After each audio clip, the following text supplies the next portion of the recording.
Hello, hello, and welcome back to Remember the Flowers. We're still here with Vita at the garden, tending to the plants, I guess, doing things. We carry on in silence for most of the time we worked. Every now and then, I ask Vita some questions about themselves, just to break up the monotony. Apparently, Titania funds the garden herself as a thank you for Vita's services. Not a bad deal. And they really haven't left this place in years. Yeah, really haven't left this place in years, huh? I can't imagine living like that. Something did resonate with me after dwelling on it. I do need to be a little cautious about while we're traveling.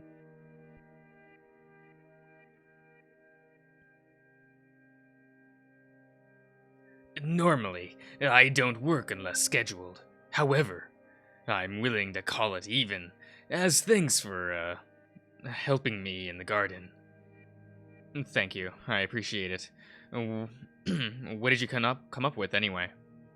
Vita heads to their desk, opens a drawer, and then takes out something wrapped in cloth.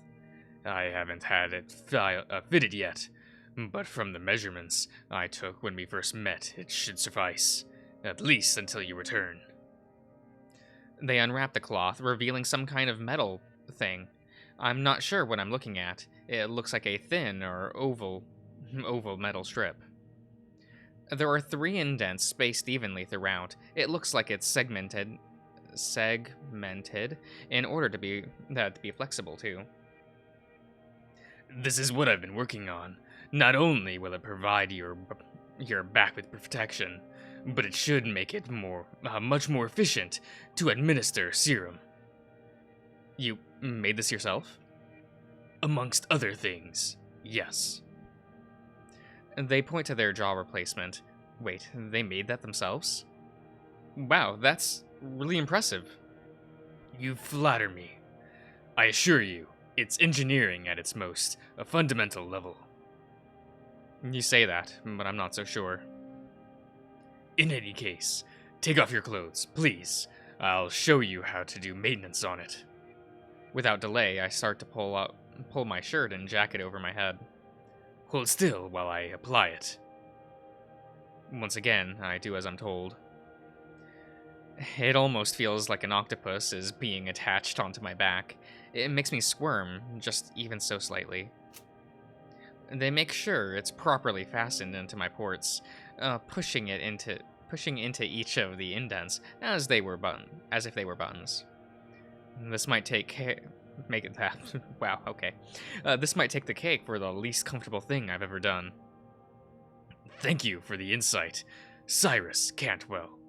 I'll be sure to take that into consideration for the next model. You are oh so very welcome, Doctor. Be sure to cite me properly. Vita continues to make sure everything is in place for the next few minutes. All right, that should do it. Vita walks back to their desk for a moment before they hand me some vials. This is still an enormous work in progress, but every few days you should try to have Aaron insert these into your back. All he needs to do is open them and put them in the proper ports. So basically the same schedule as before, but just smaller doses. Yes, the serum is much more compact and should boost your recovery by a significant amount. It wasn't meant to be used as a portable option, but I suppose you can't do it on the go. Is there a way to do it myself at some point? You should try taking it orally. It's not as effective, but I have seen some decent results. I see. That's good to know. Thank you. It's no trouble. I appreciate the help earlier.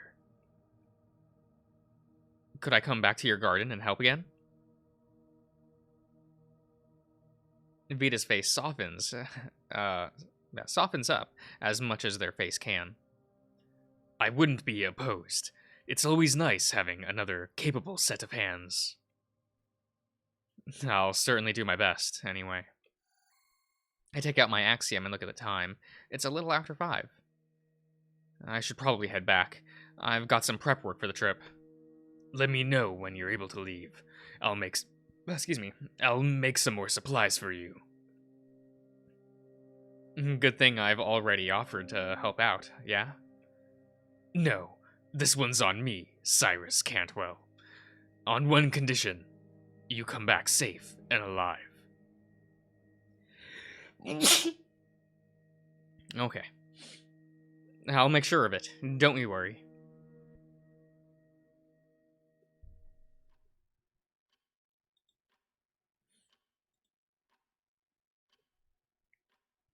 No. No. I have sets of clothes along with various supplies laid out on my bed. Trying to figure out what I should bring has been a small challenge. Even back in the day, I didn't go on many trips, let alone cross country. Oh shit, I don't even have a suitcase or anything. As I try to text Aaron for help, I hear the door open behind me. Silver walks in carrying a few bags of his own and then places them in the corner. Welcome back. Thanks. What are you doing? Attempting to prepare, but I'm not sure what to bring. Do you know where I can get a suitcase? Probably in town. Why? I'm going to be away for for at least a week. I'll need one to carry everything. Just use your axiom. That's what we do. Did you forget? So, what did you end up buying? Smooth as ever, ain't you? Nothing special. Just some rounds of ammunition and more camping equipment. Silver pulls out the axiom on his right wrist. We're going to report to a station near your house. It's a lot farther than we thought, so we're probably still driving for at least a day before getting there. He grabs one of his bags, turning it over and pouring the contents on the floor.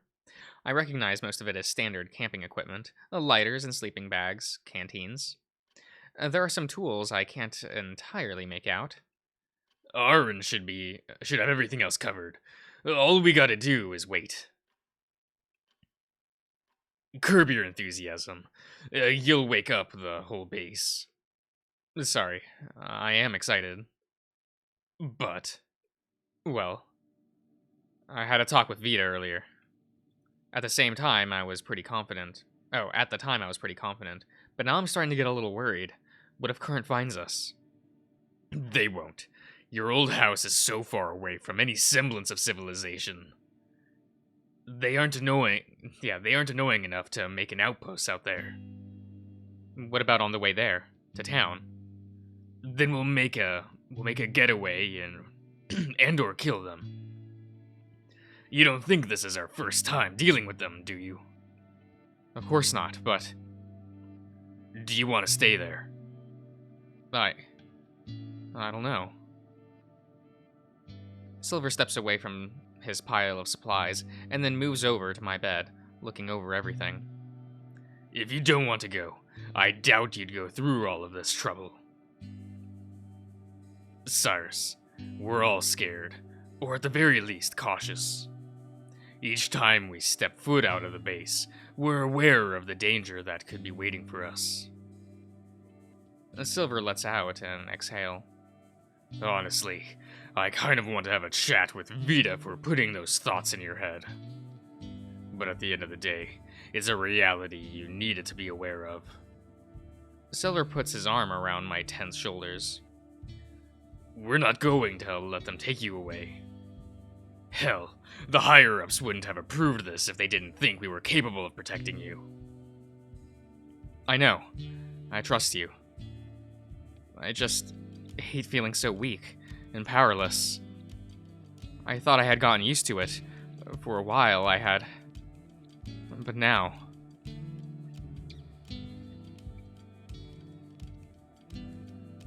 Oh, that was a good build. That was such a cute build. Oh yeah, the party was cool. Yeah. I have something to lose again, and I'm scared of it being taken away.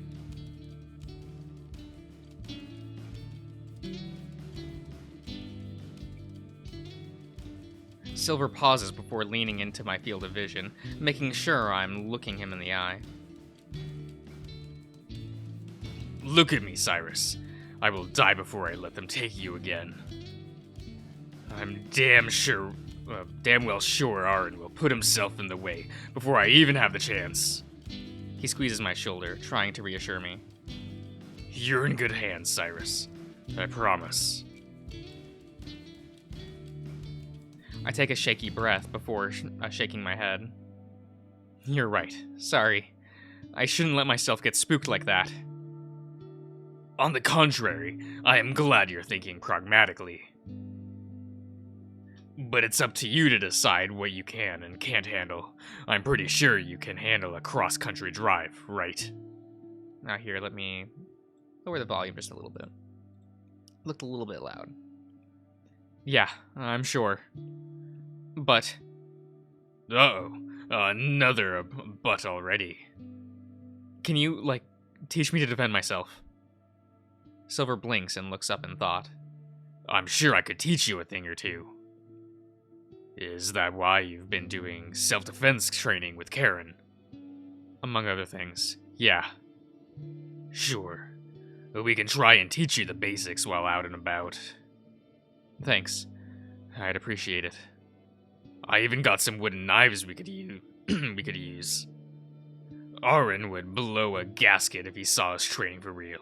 I'll give you the beginner's course in the meantime. I'd expect nothing less.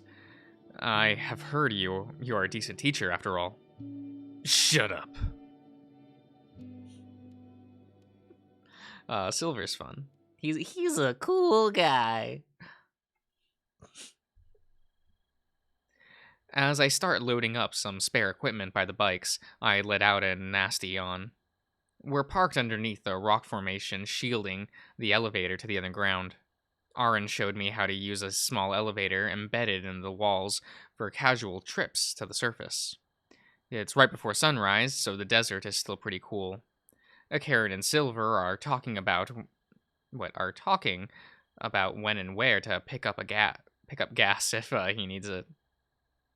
Aaron and Kanto are drawing a makeshift map guiding us to our destination. I still wish you told me about this. I would have come along. It was a spur-of-the-moment thing, babe. Besides, I'm going to split off before we get there for my own assignment.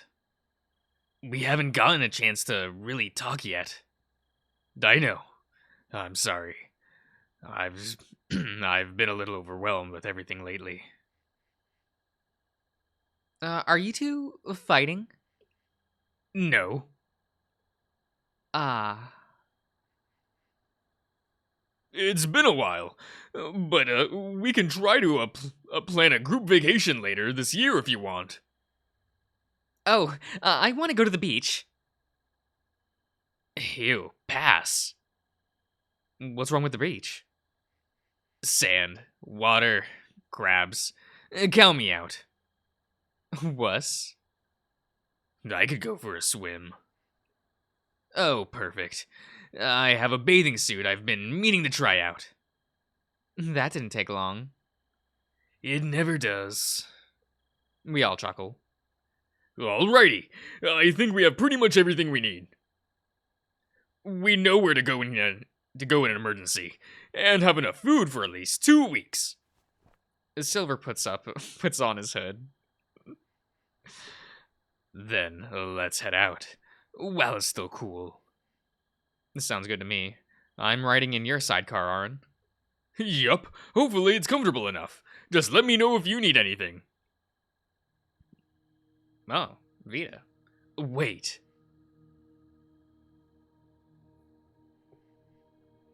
We all turn at the sudden call. It's Vita. They're panting by the elevator door. It looks like they ran here. They're outside. Wow. Vita? I'm sorry. I forgot to give you something, Cyrus Cantwell. Vita slowly jogs to catch up to us. It is unbearably cold out here. You left. Vita holds out a parcel to me before I can continue. Here, some extra serum and a small maintenance kit.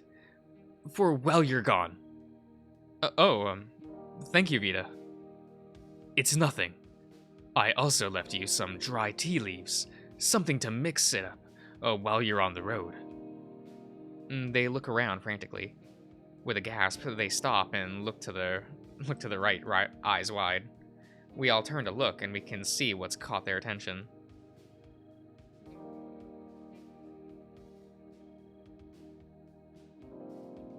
Oh, the sunrise. Okay. The rising sun. Vita's face is the softest I've ever seen it, as they silently admire the sky at its most beautiful. It's been years since I've seen the rising sun. I had almost forgotten just how inspiring it is. Yeah, it is. And Karen places a paw on Vita's shoulder. Do you want to stay up for a little while longer? We can go back down when you're ready. Vita tries to put their serious face back on. Ahem. Yes, just for a short time. You got it. We'll see you when we get back, all right? I'm sure you will. Have a good trip, Cyrus Cantwell. I give them a nod before turning towards Aaron and Silver. Get ready to get the show on the road? I thought you'd never ask. Aaron chuckles as he leads us over to the bikes. He easily lifts me up and into the sidecar. These are helmets Kanto made for us. They have a headset inside so we can talk to each other while we're driving. You're welcome. Kanto shouts from behind us. Aaron yells a thank you over to him, and he has a smug look on his face. That said smile, didn't it? I always do that. I'll drive in front and let you know if anything suspicious happens. Sounds like a plan. Aaron gets onto the bike and then straps his helmet on, prompting me to do the same.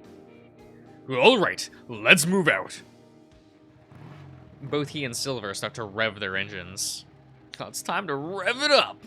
Anyway, I am now aware of the fact I've never ridden on a motorbike before, but at the same time, I'm excited. I turn to look back at the crew and wave at them. Before I know it, we start to slowly move forward. We start speeding down the highway, leaving them to shrink over the horizon.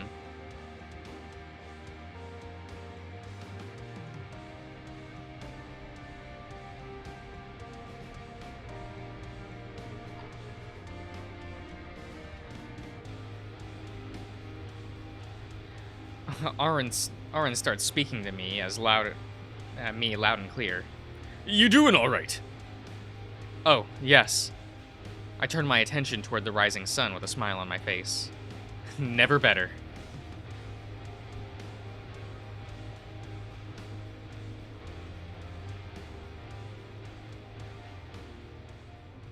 Okay.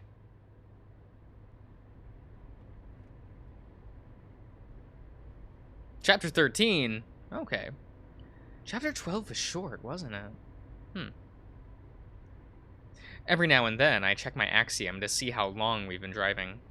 The shift in time zone makes it kind of awkward to figure out, though. The town we ported from was only a few miles away from the underground base. Unlike the Capsule Motel, the ports made for vehicles are much more complicated. Yeah, complicated in scale.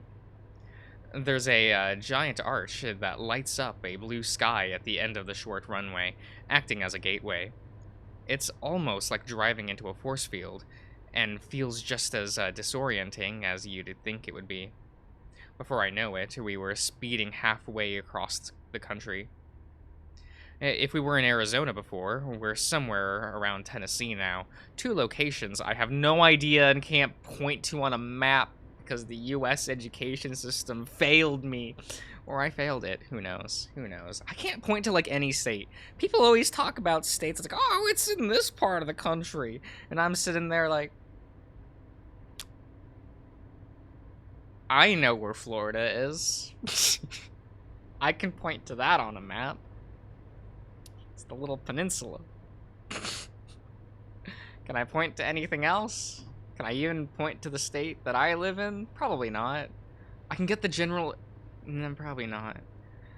And if you're not on like a coast, then I really have no idea where you are. But that just is what it is now, isn't it? Anyway, I think I'll end the part here. So I will see you around, everyone.